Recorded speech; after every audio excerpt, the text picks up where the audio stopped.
The last thing the men behind the curtain want is a conscious, informed public capable of critical thinking, which is why a continually fraudulent zeitgeist is output via religion, the mass media, and the educational system. They seek to keep you in a distracted, naive bubble, and they are doing a damn good job of it. In 2005, an arrangement between Canada, Mexico, and the United States was made. This arrangement, unannounced to the public, unregulated by Congress, merges the United States, Mexico, and Canada into one entity, erasing all borders. It's called the North American Union, and you might want to ask yourself why you've never heard of this. In fact, there is only one mainstream reporter who has actually heard of and has had the courage to cover this issue. The Bush administration's open borders policy and its decision to ignore the enforcement of this country's immigration laws is part of a broader agenda. President Bush signed a formal agreement that will end the United States as we know it, and he took the step without approval from either the U.S. Congress or the people of the United States. It's a deal that few have even heard of. It's being done again by very few people at the very top on behalf of the investment class, but the working class of people, political officials across our country, from communities, from cities and so forth, they don't know anything about this. This isn't some trade agreement. It is a total removal of sovereignty from these countries, which will also result in a completely new currency called the Amero. Fall. Apart from that, I think one thing people who are dollar-based need to focus on is the Amero. That's the one thing that nobody's talking about, but I think it's going to have a big impact on everybody's life in Canada, the U.S., and Mexico. The Amero is the proposed new currency for the North American community, which is being developed right now between Canada, the U.S., and Mexico to make a borderless community, much like the EU, and the dollar, Canadian dollar, U.S. dollar, and the Mexican peso replaced by the Amero. By default of this agreement, the American Constitution will eventually be obsolete. You would think that a situation like this would be on the cover of every major newspaper. That is until you realize that the people who are behind this movement are the same people behind the mainstream media, and you are not told what you're not supposed to know. The North American Union is the same concept as the European Union, the African Union, and the soon-to-be Asian Union, and the same people are behind all of them. And, when the time is right, the North American Union, the European Union, the African Union, and the Asian Union will be merged together, forming the final stages of a plan these men have been working on for over 60 years. A one-world government.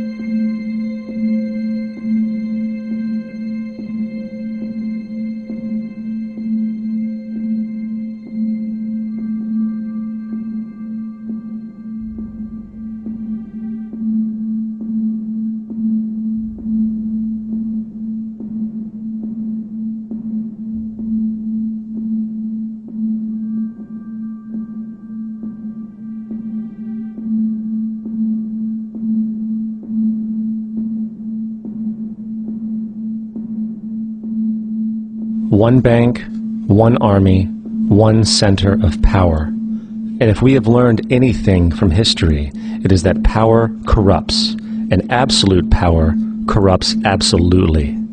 This is Aaron Russo, a filmmaker and former politician. To his left is Nicholas Rockefeller of the infamous Rockefeller banking and business dynasty. After maintaining a close friendship with Nicholas Rockefeller, Aaron eventually ended the relationship, appalled by what he had learned about the Rockefellers and their ambitions. I got a call one day from an attorney woman I knew, and she said, "Would you like to meet one of the Rockefellers?" I said, "Sure, I'd love to."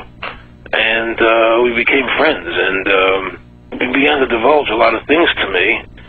So he said to me one night, he said that there's going to be an event there, and out of that event, you're going to see, we're going to go into Afghanistan, so we can run pipelines from the Caspian Sea. We're going to go into Iraq to take the oil and establish a base in the Middle East, and we're going to go into Venezuela and try and get rid of Chavez. And the first two they've accomplished. Chavez they didn't accomplish. And I said, you're going to see guys going into caves looking for looking for people that they're never going to find. You know, he was laughing about the fact that you have this war on terror. There's no real enemy. He's talking about how by having this war on terror, you can never win it because it's an eternal war, and so you can always keep taking people's liberties away. And I said, how are you going to convince people that this war is real? He said, but the media can convince everybody it's real. I mean, you know, it's just that you keep talking about things, you keep saying it over and over and over again, and eventually people believe it. You know, you created the Federal Reserve in 1913 through lies. You create 9/11, which is another lie. Through 9/11, you're fighting a war on terror, and now all of a sudden you go into Iraq, which was another lie, and now they're going to do Iran. You know, and it's all one thing leading to another, leading to another, leading to another. Now, I would say, what are you doing this for? What's the point of this thing? You have all the money in the world you ever want. You have all the power. I said, you know, you're hurting people. It's not a good thing. And he would say, what do you care about the people for? Take care of yourself and you take care of your family. And then I said to him, what are the ultimate goals here? He said, the ultimate goal is to get everybody in this world chipped with the RFID chip, and have all money be on those chips and everything on those chips. And if anybody wants to protest what we do or violate what we want, we just turn off their chip.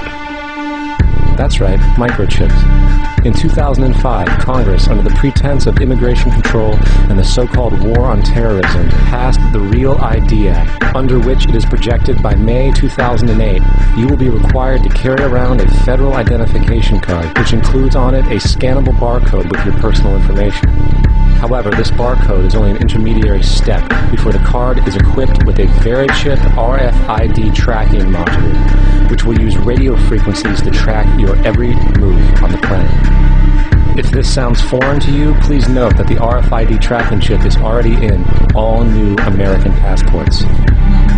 And the final step is the implanted chip, which many people have already been manipulated into accepting under different pretenses. We have a Florida family who are really pioneers in a brave new world. They have volunteered to be the first ever to have microchip identification devices implanted into their body. After 9/11, I was really concerned with the security of my family. I wouldn't mind having something planted permanently in my arm that would identify me. In the end, everybody will be locked into a monitored control grid where every single action you perform is documented. And if you get out of line, they can just turn off your chip, for at that point in time, every single aspect of society will revolve around interactions with the chips. This is the picture that is painted for the future if you open your eyes to see it. A centralized one-world economy where everyone's moves and everyone's transactions are tracked and monitored, all rights removed. The most incredible aspect of all, these totalitarian elements will not be forced upon the people. The people will demand them. For the social manipulation of society through the generation of fear and division has completely detached humans from their sense of power and reality. A process which has been going on for centuries, if not millennia.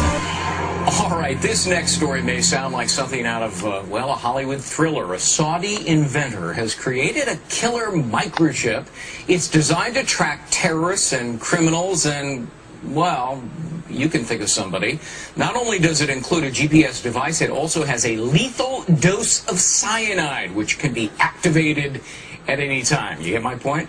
The inventor's bid for a patent has been rejected in Germany.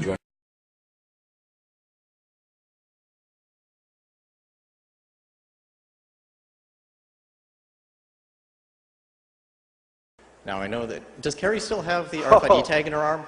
Dude, the RFID thing. Yeah. Why did you not? I'm sorry. I'm not. It's not going to happen. Okay. Discovered. Here's what happened. Here's what happened. I'm not sure how much of the story I'm allowed to tell, but I'll tell you what I know.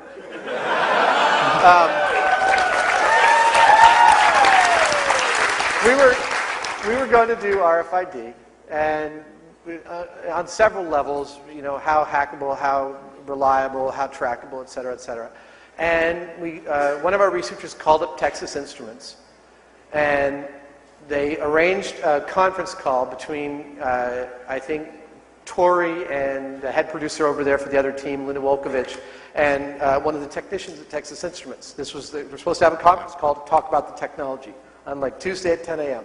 And Tuesday at 10 a.m., Linda and Tori get on the phone, and Texas Instruments comes on, along with Chief Legal Counsel for American Express, Visa, Discover,